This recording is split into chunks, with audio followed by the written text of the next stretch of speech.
I define poverty as not being able to sustain your own life. Human beings that are poverty-stricken face deprivation, deprived of freedom, rights that are necessary resources for living, powerless to help their situation. Shackled is the feeling that is endured upon them, confined to a reality of self-detriment because of a war that barred Rwanda forever. Two types of people were separated, Hutus and Tutsis, neighbors and colleagues. Villages and communities ravaged by a genocide started for countrywide power. For what? Being able to see that your people are better? Standing on top of a million bodies and saying you won? Bodies that once belonged to your friends, your family, and people you knew.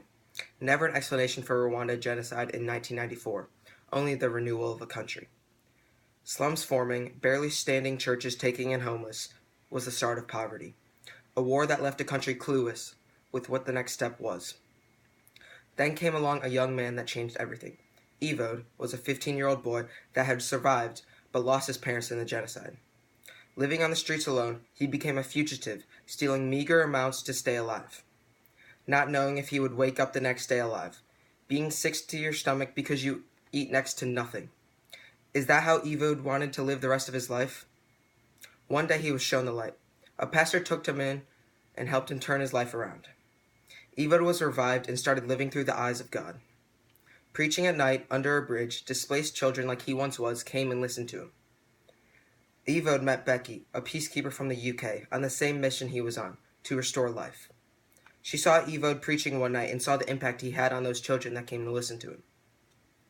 They used all of their life savings together to rent a 5-bedroom house. Here, Evode took in 35 street boys that had came and listened to him, and he raised them. He was no longer deprived, powerless, or shackled. Evode became a human once again. He became a charitable person that fulfilled the lives of 35 children. Charitable is how I felt when I had the opportunity to help Evode's mission. In 2012, I visited Evode at the orphanage, a visit that would change the rest of my life forever. My family and I traveled to Rwanda with 8 duffel bags full of clothes that had been donated by our neighbors and colleagues. Donating those bags to 35 needy kids made me feel fulfillment. The joyous faces the kids had lit up the room. Obtaining a pair of jeans or worn-out shoes to them was like winning the lottery.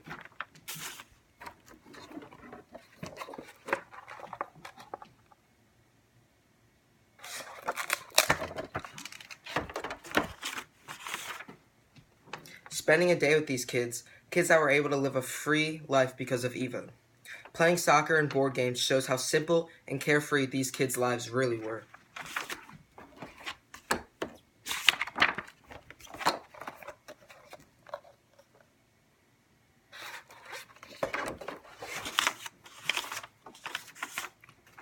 Not plagued with electronics or crime-filled neighborhoods like we have here in the United States, but a rural community created by a man that escaped his own poverty. That was no longer deprived of resources or food because he had found his way through God. A man that was no longer shackled by doubt or fear of going out and making a difference. He did not feel powerless, for he had risen above his country's past. Evode was no longer in a state of poverty. He took his situation and never looked back. A humanitarian person is a person who works to make other people's lives better. A person may come out of poverty as a humanitarian, and as Evode once did.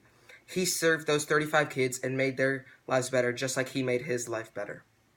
These people become role models for others as to see how we should come back from adversity.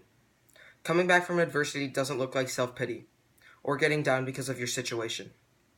Adversity is just another obstacle that you must cross in the path of life. Evode affects me on a personal level as someone to look up to because of his work.